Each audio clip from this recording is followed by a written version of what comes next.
ముఖ్య విషయం ఏంటంటే మనకి బయట సోషల్ మీడియా అనేది ఎలా మారిందంటే రకరకాల ప్రచారాలు మన మీద బురద చల్లడానికి, మనల్ని వేరు చేయడానికి, మనల్ని విడదీయడానికి రకరకాల మాటలు మాట్లాడతారు, రకరకాల పుకార్లు పుట్టిస్తారు.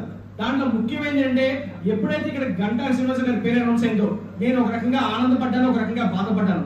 ఎందుకంటే గెలుపు తథ్యం గంటా గారు వస్తే. దాంతో పాటు బాధపడింది ఏంటంటే గంటా గారు వచ్చారంటే సందీప్ ని కొనేస్తారు, గంటా గారు వచ్చారంటే క్యాడర్ ని పూర్తిగా లాగేస్తారు, గంటా గారు వచ్చారంటే ఒక్కొక్కడికి ఒక ఎంత చేతిలో పెట్టేస్తారు. అవన్నీ కూడా అలాంటి మన మీద వృద్ధి ప్రయత్నం జరుగుతుంది. 10 ఏళ్ల పాటు ఓటమిలో ఉన్న వ్యక్తులు, ఏ రోజు కూడా జైలుకి వెళ్ళాలన్నా, రోడ్డు మీద తన్ను తినాలన్నా సరే ముందుకు వచ్చి నుంచిన వ్యక్తులు, ఏ రోజు కూడా డబ్బులకు అమ్ముడుపోయే ప్రసక్తి అనేది ఎటువంటి పరిస్థితుల్లో ఉండదు. ఎందుకంటే పవన్ కళ్యాణ్ గారు ఆయన సొంత కుటుంబ సభ్యులుగా మనల్ని చూసుకుంటున్నారు. సో మనకి పవన్ కళ్యాణ్ గారు ఉన్నప్పుడు ఆయన మాటే మనకి శాస్త్రం తప్ప అంతకు మించిన ఆయుధాలు ఏవి మన దగ్గర పనిచేయమని చెప్పి నేను మనస్ఫూర్తిగా తెలియజేస్తున్నాను. ఎందుకంటే విషయం ఏంటంటే మనకి బయట సోషల్ మీడియా అనేది ఎలా మారిందంటే రకరకాల ప్రచారాలు మన మీద బురద చల్లడానికి, మనల్ని వేరు చేయడానికి, మనల్ని విడదీయడానికి రకరకాల మాటలు మాట్లాడతారు, రకరకాల పుకార్లు పుట్టిస్తారు.